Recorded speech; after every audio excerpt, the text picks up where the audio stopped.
처음에 말씀드렸던 거와 같은 뭐냐면 농경사회와 관련된 것이다. 그죠? 말씀드렸듯이 수렵이나 채취나 이런 것을 아예 안 했다는 것은 아니에요. 그런 것도 계속 하기도 했어요. 그러나 여기 말씀드린 것처럼, 그죠? 어, 말씀드린 것처럼 기본적으로는 뭐예요? 농사를 근본으로 한다라고 하는 것이에요. 농사가 주 생활 방식이다. 주된 생활 방식은 농사다라고 하는 의미의 농본주의예요. 여기 근본이란 뜻이에요. 농사가 근본이다. 기본이다. 라고 하는 것이. 그러다 보니까 여러분, 바로 앞 페이지에서 말씀드린 것처럼 농사하는데 뭐가 필요해요? 요거, 비, 구름, 바람. 요런 거를 다스릴 수 있는 능력을 갖는 게 굉장히 중요하다라고 하는 것이죠. 그죠? 굉장히 중요하다. 비, 구름, 바람이라고 하는 능력을 갖는 것. 그런 부하들을, 신하들을 단군은, 가지고 있었다라고 하는 것이잖아요. 요 비, 구름, 바람을 다스린다. 요거는 곧 농경사회다라고 하는 의미를 가지고 있는 것이에요, 여러분. 그죠? 이게 농사에 중요한 자연현상이기 때문에 그렇다라고 하는 말씀 드릴 수 있는 것이고요. 또 하나 여기에 단군 신화에 숨겨져 있는 메시지는 무엇이냐면, 그죠? 곰과 호랑이 아까 말씀드렸잖아요. 그래서 곰은 나중에 웅녀가 되고, 그래서 단군을 낳게 되는 것이고, 그다음에 호랑이가 있잖아요, 여러분. 요게 아까 말씀드렸던 곰과 호랑이라고 하는 것은 뭘 의미하느냐? 토착민과 이주민, 원래 고조선 지역에 살았던 사람들, 그들을 토착민이라고 얘기하고요. 그렇죠? 어, 바깥에 다른 지역에서 또 옮겨서 이사 온 사람들, 이 사람들을 이주민이라고 얘기하는데, 그죠? 곰과 호랑이가 바로, 그죠? 토착민과 이주민을 얘기한다라고 하는 것이고, 여기에서 토착민은 뭐냐면, 원래 그 고조선 지역에 원래부터 살고 있던 사람들, 누구냐? 호랑이,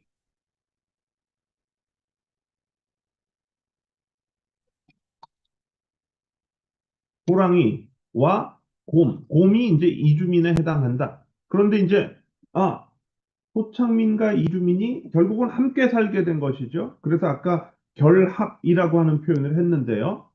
그죠? 이건 도대체 어떤 의미냐라고 하는 것인데, 요걸 보시면 되겠어요. 곰과 호랑이를 숭배했던 부족.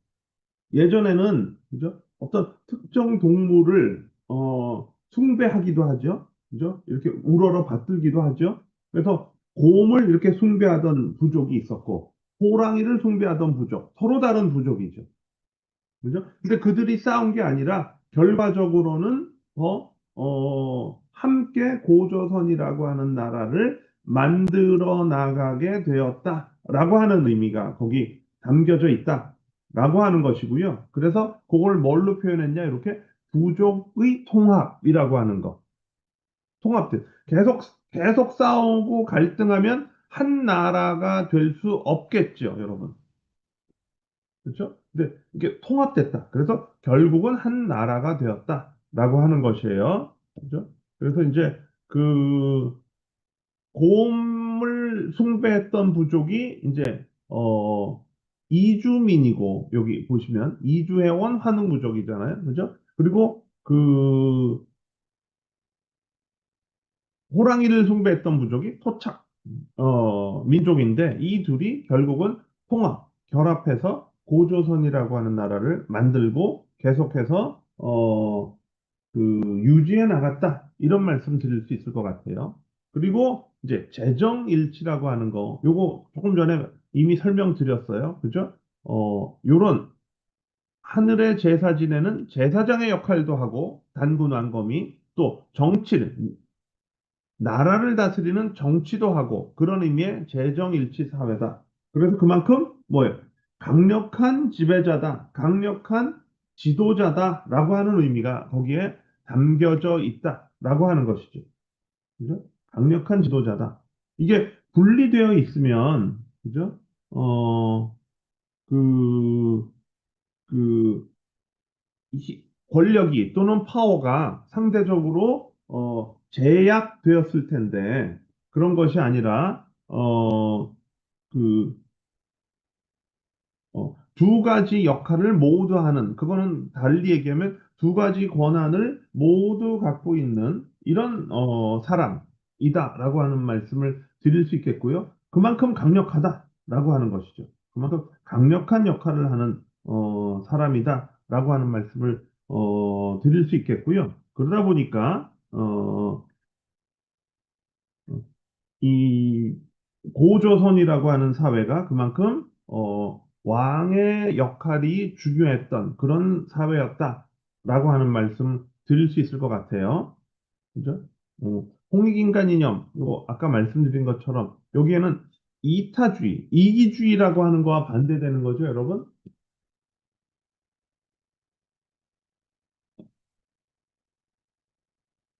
이타주의 반대는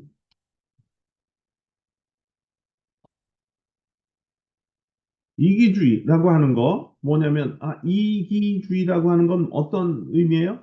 자신의 이익만을 취하는 거. 이기주의. 그죠? 근데 이타주의는 다른 사람을 더 배려하는 것. 아까 홍익인간 어떤 뜻이라고 얘기했죠? 세상을 널리 이롭게 하라. 많은 사람들에게 도움이 되는 일을 하라. 이런 것이잖아요. 그죠? 인간을 널리 이롭게 하라라고 하는 거. 그게 이타주의의 정신. 그래야 어때요? 세상이 이타주의를 지향할 때 평화로워지는 거죠. 평화를 지향하는.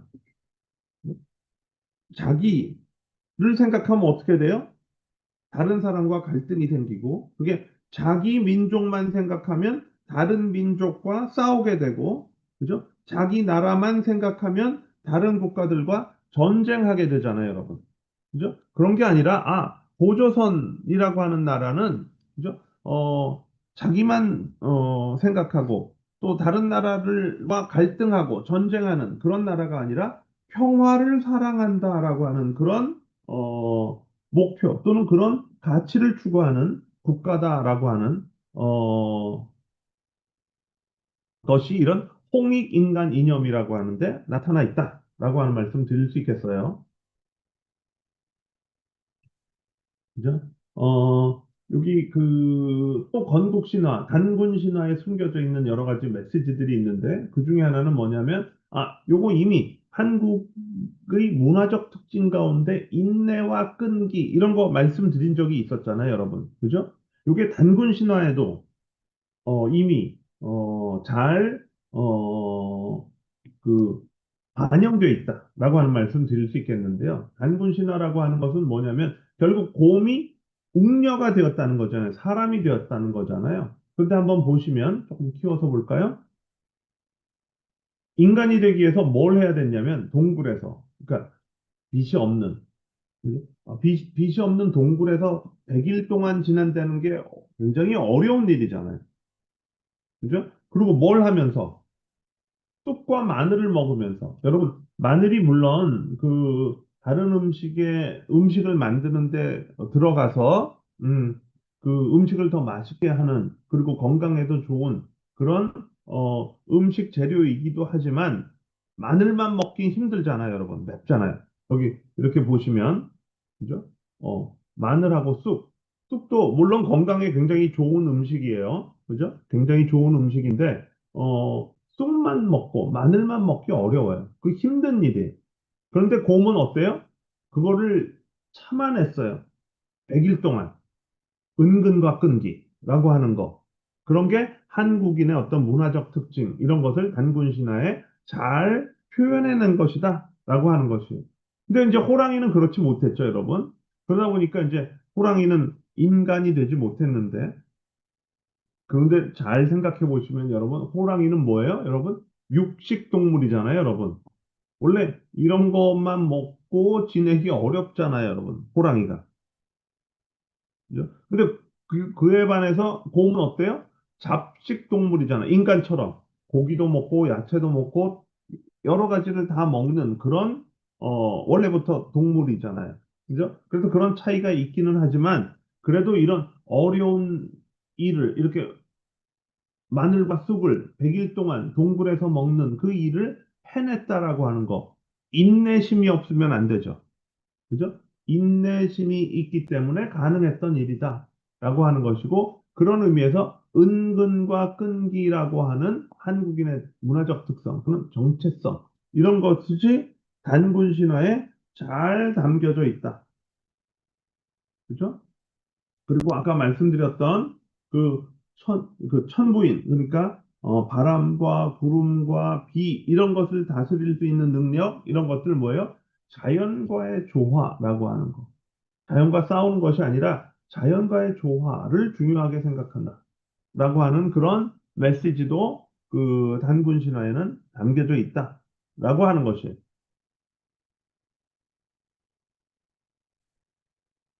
그런 거 보시면 될 테고요. 그다음 보시면 또 한국의 전통 시장에 대해서도 우리 한번 생각해 볼 필요가 있겠는데요. 한국의 전통 신앙에는 여러 가지가 있지만 그 가운데 무속이라고 하는 것도 있고요. 그죠? 그러니까 왜 무속이라고 하는 건 물론 한국에만 있는 것은 아니에요. 그죠? 세계 여러 나라에 무속이 있죠. 그리고 전통 사회는 그리고 그런 무속이라고 하는 거, 그, 어, 만들어지고 계속해서 유지되고 지금도 그런 무속을 믿는 사람들이 또 적지 않죠. 그런 사람들이 있죠. 그죠? 그런 경우들이 있다라고 하는 것이고요. 그런데 한국의 전통신앙, 한국의 무속이라고 하는 것은 어떤 특징을 가지고 있느냐라고 하는 거 한번 생각해 볼 필요가 있겠다라고 하는 것이고요. 뭐냐면, 전통신앙이라고 하는 것은 먼저 어떤 특징을 가지고 있느냐? 자연스럽게 만들어진 토착신앙이다. 그 나라에서, 그 지역에서 자연스럽게 만들어졌다. 그죠? 어, 그거는 뭐냐면, 그런데 이제 나라들마다 전통신앙이 좀 다르기는 해요. 그건 뭐냐면, 그 나라가 처했던 자연 환경이 좀 다르잖아요, 여러분. 그죠?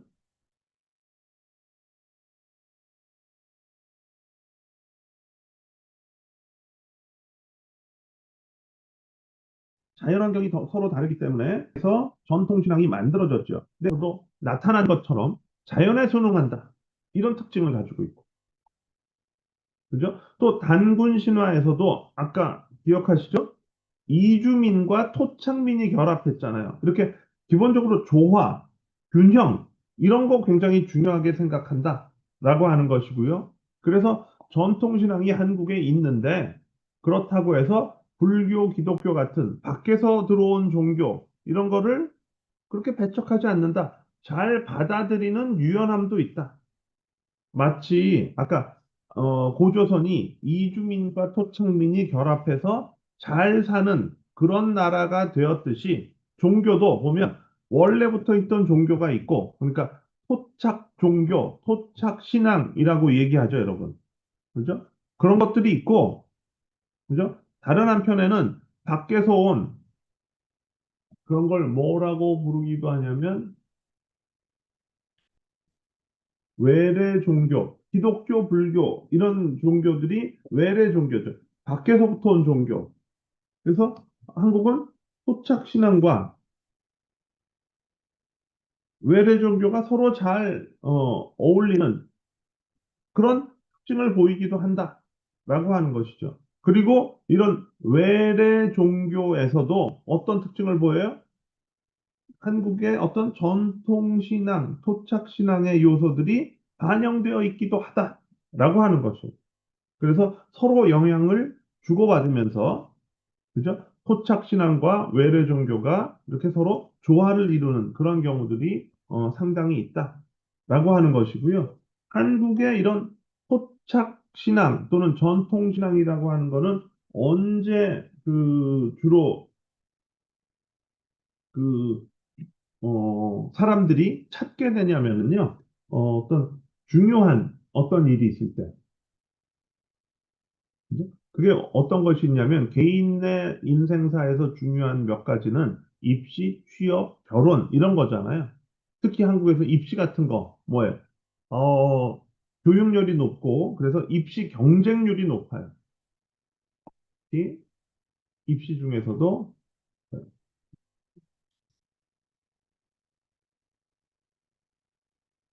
입시, 대학 입시 경쟁률이 굉장히 높고요. 물론 특히 이른바 좋은 대학을 가기 위한 경쟁률 굉장히 높다라고 하는 것이고요. 그러니까 그런 중요한 결정을 하는 데 있어서 어떻게 하면 좋을까? 예를 들어서 어떤 대학교에 지원하면 좋을까? 또 어떤 전공을 하면 좋을까? 뭐 이런 거, 사람이 당연히 궁금해 하잖아요, 여러분. 그죠? 그런 거 궁금해 할 때, 그, 물론 아주 전문적인 컨설팅을 받기도 하지만 요즘은 그래서 한국에서는 뭐 이런 것도 있어요, 여러분. 입시 컨설팅 이런 것도 있다라고 하는 것이에요. 그래서 이런 것들을 하기도 하지만 또는 이런 신앙을 전통 신앙에 의지하기도 한다라고 하는 것이에요. 취업도 그렇고 결혼도 그렇고 그죠? 뭐 어떤 또 뭐 이사 가는 거 이사 가는 것도 굉장히 중요한 인생의 결정 선택 가운데 하나잖아요. 어떤 집을 살까 어디에 살까 이런 거 그런 거 전통 신앙에 의지하는 경우들도 있고요. 그러면 결혼은 결혼 뭐 당연히 인생에서 굉장히 중요한 일 수밖에 없잖아요, 여러분. 그죠? 그런 건데, 음, 한국에서는 특히 이런 궁합이라고 하는 거. 결혼하는 상대하고 내가 잘 맞을까라고 하는 거. 그래서, 물론 뭐 서로 좋아하고 사랑하니까 결혼까지 생각하겠죠? 그죠? 그런데 이제 궁합이라고 하는 건 뭐냐면, 사랑하지만, 앞으로, 지금 결혼하면 20년, 30년, 40년 또는 평생 이렇게 오래 서로 잘 같이 살 수 있을까? 이런 거 궁금하잖아요. 여러분. 그럴 때 이제 전통신앙에 가서 이런 것들을, 물어보기도 한다. 그래서 궁합이 좋다, 궁합이 좋지 않다, 이런 표현들이 한국에 있어요. 그래서 전통신앙에 의지하기도 하는데 한국에서는 그런 전통신앙의 종류가 뭐가 있냐면 점을 보거나 사주. 이게 대개 보면 점을 보거나 사주를 본다는 거는 대개 뭐냐면 사람의 심리가 그런 것이잖아요. 뭐냐면 미래를 알고 싶어 하잖아요. 지금 이거 다 미래에 대한 것이잖아요. 큰 결정을 앞두고 지나간 게 아니라, 그죠? 예를 들어 심리 상담 같은 건, 내가 예전에 왜 그랬을까? 내가 그런 일을 또는 그런 선택, 그런 행동을 한 이유는 무엇일까? 심리 상담에서는 그런 거를 또, 생각해 보기도 하죠. 그런데 이런 신앙과 관련된 경우에는 대부분 미래에 대한 것이에요. 미래. 그죠? 미래. 근데 우리가 미래는 잘 모르잖아요, 여러분. 그죠? 미래를 잘 모르니까 스스로 알기가 어려우니까 이런 전통신앙에 의지해서 미래를 알아나가려고 한다라고 하는 것이죠, 여러분. 그런 것들을 하는 수단이 사주, 영어로는 이렇게 fortune telling이라고 하죠. 그죠? 미래 얘기를 미리 앞서서 듣는 것. 그러면 불안이 조금 약해지기도 한다. 불안이 해소되기도 한다. 누구나 이런 거 앞두고 불안하잖아요, 여러분. 그죠? 입시 앞두고 내가 입시에 실패하면 어떡하지?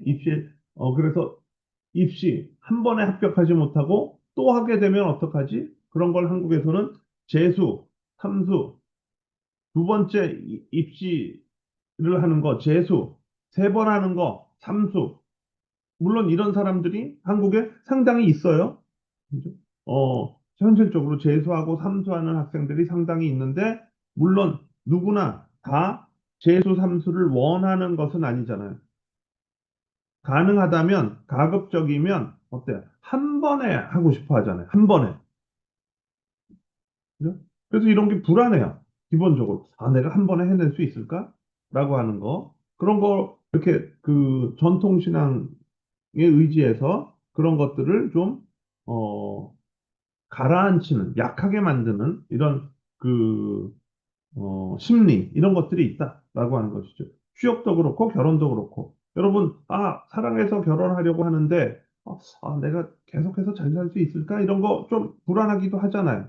그래서, 어떤 커플들은 결혼을 준비하는 과정에서 많이 싸우기도 하고, 근데 싸우는 데서 끝나는 것이 아니라 그 과정에서 또 헤어지기도 하고, 그런 거를 또 뭐라고 부르냐면, 파혼. 결혼하기로 다 약속하고, 뭐, 심지어는 결혼식장도 다 예약해 놓고 그러다가 파혼하기도 하잖아. 역시 우린 잘 안 맞아 뭐 이런 거. 그런데 이제 이런 전통시장 점이나 사주를 보러 가서 두 사람 궁합이 아주 좋아요. 잘 맞아요. 오래오래 잘 살 거예요. 뭐 이런 얘기를 들으면 불안이 사라지잖아요. 그죠? 그런 용도로 이런 그 점이나 사주를 보기도 한다. 최근에는 젊은 사람들도 예전에는 이거 그 나이 든 세대들이 하는 그러니까 그때 나이 든 세대들이 하는 이라고 하는 거의 의미는 뭐가 거기에 담겨져 있냐면 그거 미신이야. 그러니까 아무런 근거가 없어. 이거 과학적이지 않아. 그죠? 미신이야. 그래서 좀 부정적으로 생각하는 경향들이 있었는데, 지금도 물론 그렇게 생각하는 사람들이 있어요, 여전히. 그런데 이제 젊은이들은, 그죠? 최근에는, 그러니까 MZ들도, 이런 전통적인 신앙, 종교, 이런 거에 더 개방적이에요. 더 수용적이에요. 젊은이들이 더 그렇게 개방적이다. 수용적. 그래서 뭐냐면, 이렇게, 그렇게 된 이유 가운데 하나는 뭐냐면, 그죠? 이거 너무 심각하게 받아들이는 게 아니라, 약간은 가볍게, 그죠? 가볍게, 그냥, 이렇게 얘기할 수도 있어요. 뭐냐면, 재미삼아. 그냥 재밌잖아. 이런 식. 이거 뭐, 너무 심각하게, 생각하기보다는 그냥 재미삼아, 이런 것들을 한번 해보기도 한다. 라고 하는 것인데, 그리고 이게 꼭 전통신앙에만, 그러니까 한국의 토착신앙에만 개방적인 것이 아니라, 최근에는 이런 타로 같은, 다른 나라에서 온 이런, 신앙에도, 전통신앙에도 또 개방적이다. 라고 하는 것이고, 근데 이건 왜 그러냐면, 누구나 이런, 무속적 심성이라고 이렇게 좀 어려운 표현인데요. 아까 말씀드린, 미래를 잘 모르는 데서 오는 불안감, 이런 거 있잖아요, 여러분. 그죠? 그런 것들을 누군가에게 좀 이렇게